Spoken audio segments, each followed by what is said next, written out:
ओम शांति। 12/10/2023 की प्रातः मुरली। बाप दादा मधुबन। मीठे बच्चे, श्रीमत पर चलो तो तुम्हारे सब भंडारे भरपूर हो जाएंगे, तुम्हारी तकदीर ऊंची बन जाएगी। प्रश्न है, इस कलयुग में किस चीज़ का दिवाला निकल चुका है? दिवाला निकलने से इसकी गति क्या हुई है? उत्तर है, कलयुग में पवित्रता, सुख और शांति का दिवाला निकल चुका है। इसलिए भारत सुखधाम से दुखधाम, हीरे से कौड़ी जैसा बन गया है। यह खेल सारा भारत पर है। खेल के आदि मध्य अंत का ज्ञान अभी बाप तुम्हें सुना रहे हैं। तकदीरवान सौभाग्यशाली बच्चे वही ही इस ज्ञान को अच्छी रीति समझ सकते हैं। गीत है, भोलेनाथ से निराला और कोई नहीं। ओम शांति। भगवानुवाच, कौन सा भगवान? भोलानाथ शिव भगवानुवाच। बाप भी समझाते हैं, टीचर का भी काम है समझाना, सतगुरु का काम भी है समझाना। शिव बाबा को ही सत बाबा भोलानाथ कहा जाता है। शंकर को भोला नहीं कहेंगे, उनके लिए तो कहते हैं आँख खोली तो सृष्टि को भस्म कर दिया।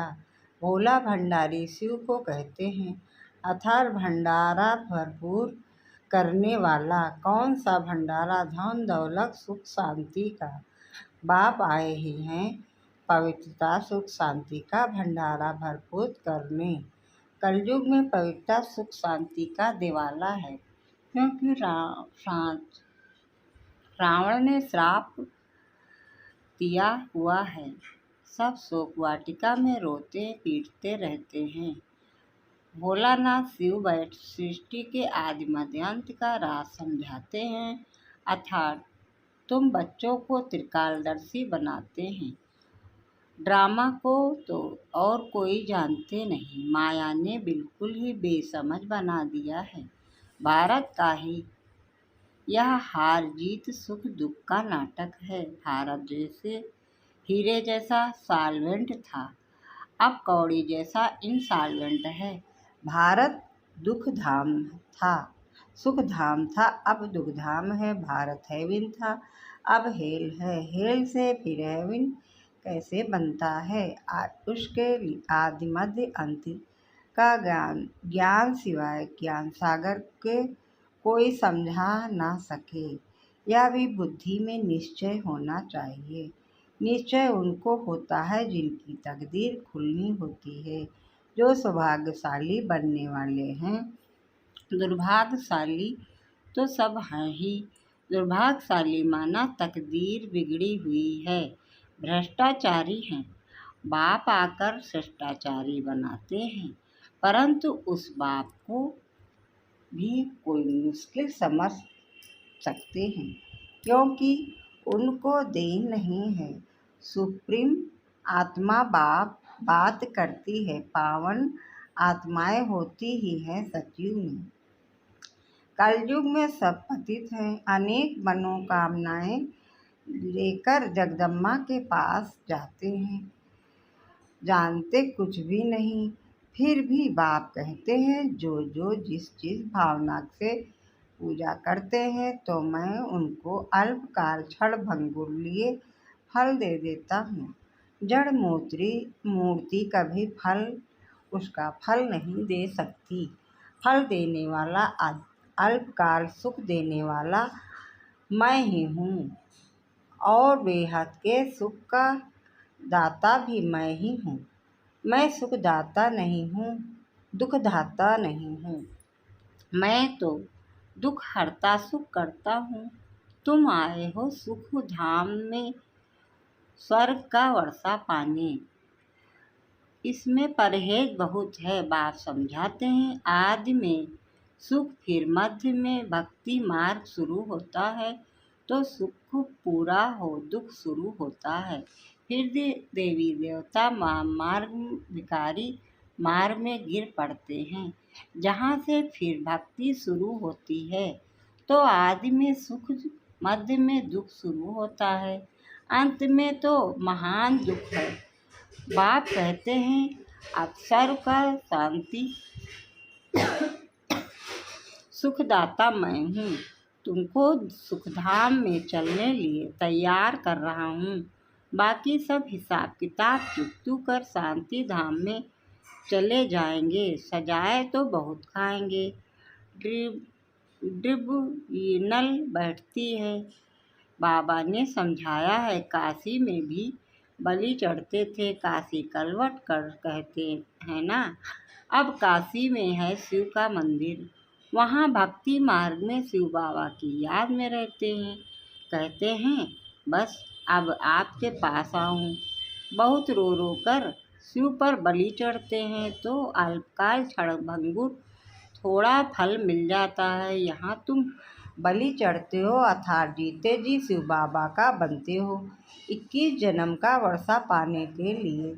जीव घात की बात नहीं। जीते जी बाबा मैं आपका हूँ। वह तो शिव पर बलि चढ़ते हैं, मर जाते हैं, समझते हैं हम शिव बाबा का बन जाऊँगा, परंतु बनते नहीं हैं। यहाँ तो जीते जी बाप को का बने गोद में आए, फिर बाप की श्रीमत पर चलना पड़े, तब ही श्रेष्ठ देवता बन सकते हैं।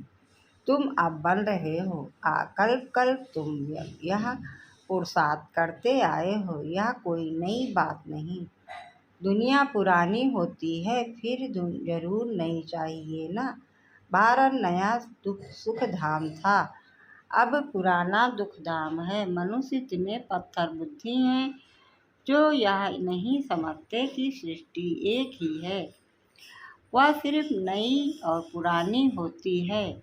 माया ने बुद्धि का ताला लगाए बिल्कुल ही तुच्छ बुद्धि बना दिया है।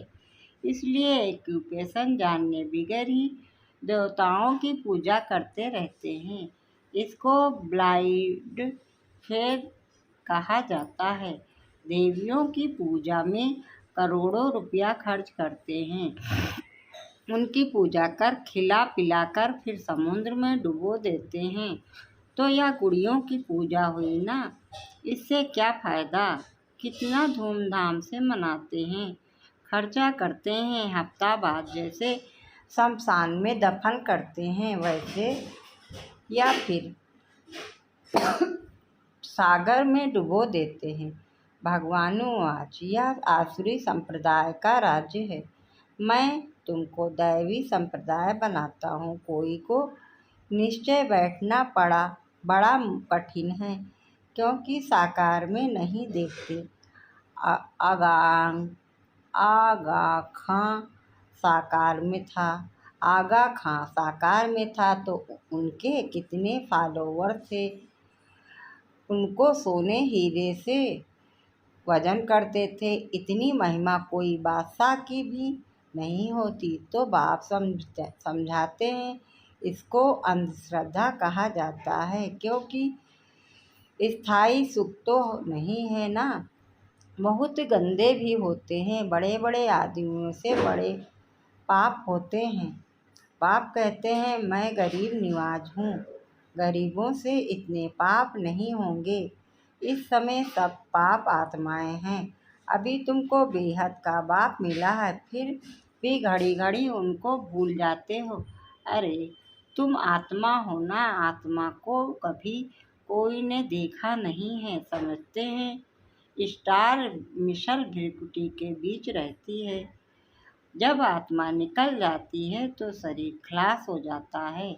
आत्मा स्टार मिसल है तो जरूर मुझे आत्मा का बाप भी हमारे जैसा होगा, परंतु वह सुख का सागर, शांति का सागर, निराकार वर्षा कैसे देंगे। जरूर भ्रिकुटी के बीच आकर बैठेंगे। आत्मा अब ज्ञान धारण कर दुर्गति से सद्गति में जाती है। अब जो करेगा सो पाएगा। बाप को याद नहीं करते तो वर्षा भी नहीं पाएंगे। कोई को आप समान वर्षा पाने लायक नहीं बनाते हैं तो समझते हैं पाई पैसे का पद पा लेंगे। शिष्टाचारी और भ्रष्टाचारी किसको कहा जाता है। या बाप बैठ समझाते हैं। भारत में ही शिष्टाचारी देवताएं होकर गए हैं, गाते भी हैं हेवनली गॉड फादर, परंतु जानते नहीं हैं कि हेवनली गॉड फादर कब आकर सृष्टि को हेवन बनाते हैं। तुम जानते हो, सिर्फ पूरा पुरुषार्थ नहीं करते हो, वह भी ड्रामा अनुसार होना है। जितना जिसकी तकदीर में है बाबा से आकर कोई पूछे तो बाबा झट बता सकते हैं कि इस चलन से अगर तुम्हारा शरीर छूट जाए तो यह पद पाएंगे, परंतु पूछने की भी हिम्मत कोई नहीं रखते हैं। जो अच्छा पुरुषार्थ करते हैं वह समझ सकते हैं हम कितने अंधों की लाठी बनते हैं। बाप भी समझ जाते हैं या अच्छा पद पाएंगे। यह बच्चा कुछ भी सर्विस नहीं करता तो वहाँ भी दास दासी जाकर बनेंगे। झाड़ू आदि लगाने वाले, श्री कृष्ण की पालना करने वाले, महारानी का श्रृंगार करने वाले दास दासियाँ भी होते हैं ना। वह है पावन राजाएं, यह है पतित राजाएं। तो पतित राजाएं पावन राजाओं के मंदिर बनाकर उन्हों की पूजा करते हैं, जानते कुछ नहीं। बिरला मंदिर कितना बड़ा है, कितने लक्ष्मी नारायण के मंदिर बनाते हैं, परंतु जानते नहीं कि लक्ष्मी नारायण कौन है, फिर उनको कितना फायदा मिलेगा। आधा कल्प का सुख जगत अम्बा के पास जाते हैं या थोड़े ही जानते हैं कि यह जगत अम्बा ही लक्ष्मी बनती है। तुम इस समय तुम जगत अम्बा से विश्व की सब मनोकामनाएं पूरी कर रहे हो, विश्व का राज ले रहे हो। जगत अम्बा तुमको पढ़ा रही है, फिर लक्ष्मी बनती है, जिससे फिर वर्ष वर्ष भीख मांगते हैं। कितना फर्क है। लक्ष्मी से हर वर्ष पैसे की भीख मांगते हैं। लक्ष्मी को ऐसे नहीं कहेंगे हमको बच्चा चाहिए या बीमारी दूर करो, नहीं, लक्ष्मी से सिर्फ धन मांगते हैं। नाम है लक्ष्मी पूजन। जगत अम्बा से तो बहुत कुछ मांगते हैं, वह सब कामनाएं पूरी करने वाली है। अभी तुमको जगदम्बा से मिलती है स्वर्ग की बादशाही। लक्ष्मी हर वर्ष कुछ न कुछ धन का फल मिलता है, तब तो हर वर्ष पूजा करते हैं, समझते हैं धन देने वाली है। धन से फिर पाप करते हैं, धन प्राप्ति के लिए भी पाप करते हैं। अभी तुम बच्चों को मिलते हैं अविनाशी ज्ञान रत्न, जिससे तुम माला माल बन जाएंगे। जगत अम्बा से स्वर्ग की राजाई मिलती है, वहाँ पाप होता नहीं। कितनी समझ की बातें हैं। कोई तो अच्छी रीति समझाते हैं, कोई तो कुछ समझते नहीं हैं, क्योंकि तकदीर में नहीं है, श्रीमत पर नहीं चलते तो श्रेष्ठ थोड़े ही बनेंगे, फिर पद भ्रष्ट हो जाता है। सारी राजधानी स्थापन हो रही है, ये समझाना है गॉड फादर हेवनली किंगडम स्थापन कर रहे हैं, फिर भारत हेवन बन जाएगा। इसको कहा जाता है कल्याणकारी युग। यह है बहुत से बहुत 100 वर्ष का युग, और सभी युग 1250 वर्ष के हैं। अजमेर में बैकुंठ का मॉडल है, दिखलाते हैं स्वर्ग कैसा होता है। स्वर्ग तो जरूर यहाँ ही होगा ना। थोड़ा भी सुना तो स्वर्ग में आएंगे, परंतु पढ़ेंगे नहीं तो जैसे भील है, प्रजा भी नंबरवार होती है ना, परंतु वहाँ गरीब साहूकार सुख सबको रहता है। यहाँ तो दुख ही दुख है। भारत सतयुग में सुखधाम था, कलयुग में दुखधाम है। यह वर्ल्ड की हिस्ट्री जाकर फिर रिपीट होनी है। गॉड एक है, वर्ल्ड भी एक है। नए वर्ल्ड में पहले भारत, अभी भारत पुराना है जिसको फिर नया बनना है। यह वर्ल्ड की हिस्ट्री जाग्राफी ऐसे रिपीट होती है रहती है और कोई इन बातों को नहीं जानते तब तो एक जैसे नहीं होते हैं। मर्तबे तो वहाँ भी हो रहेंगे। वहाँ सिपाही लोग होते नहीं क्योंकि वहाँ डर होता नहीं, यहाँ तो डर है इसलिए सिपाही याद रखते हैं। भारत में टुकड़े टुकड़े कर दिए हैं। सतयुग में पार्टीशन होता नहीं, लक्ष्मी नारायण का एक ही राज चलता है। पाप कोई होता नहीं। अब बाप कहते हैं बच्चे मेरे में से सदा सुख का वर्षा लो, मेरी मत पर चलकर सद्गति का मार्ग एक ही बाप दिखाते हैं। यह है शिव शक्ति सेना जो भारत को स्वर्ग बनाती है। यह तन मन धन सब इन सेवा में लगाते हैं। उस बापू जी ने क्रिश्चियन को भगाया, यह भी ड्रामा में था, परंतु उससे कोई सुख नहीं हुआ। यह मिलेगा या होगा, मिलना है सिर्फ बाप से, बाकी या तो सब खत्म हो जाएगा। कहते हैं बर्थ कंट्रोल करो, उसके लिए माथा मारते रहते हैं, होगा कुछ भी नहीं। अभी थोड़ी लड़ाई शुरू हो जाए तो फेमन पड़ जाएगा, एक दो में मारा मारी हो जाएगी। अच्छा मीठे मीठे सिकंदे बच्चों प्रति माता पिता बाप दादा का याद प्यार और गुड मॉर्निंग। रूहानी बाप की रूहानी बच्चों को नमस्ते। हम सब रूहानी बच्चों की तरफ से रूहानी माता पिता बाप दादा को याद प्यार गुड मॉर्निंग, नमस्ते नमस्ते नमस्ते। धारणा के लिए मुख्तार है। पहली पॉइंट है जीते जी बाप पर बलि चढ़ना है, अर्थात बाप का बनकर बाप की ही श्रीमत पर चलना है, आप समान बनाने की सेवा करनी है।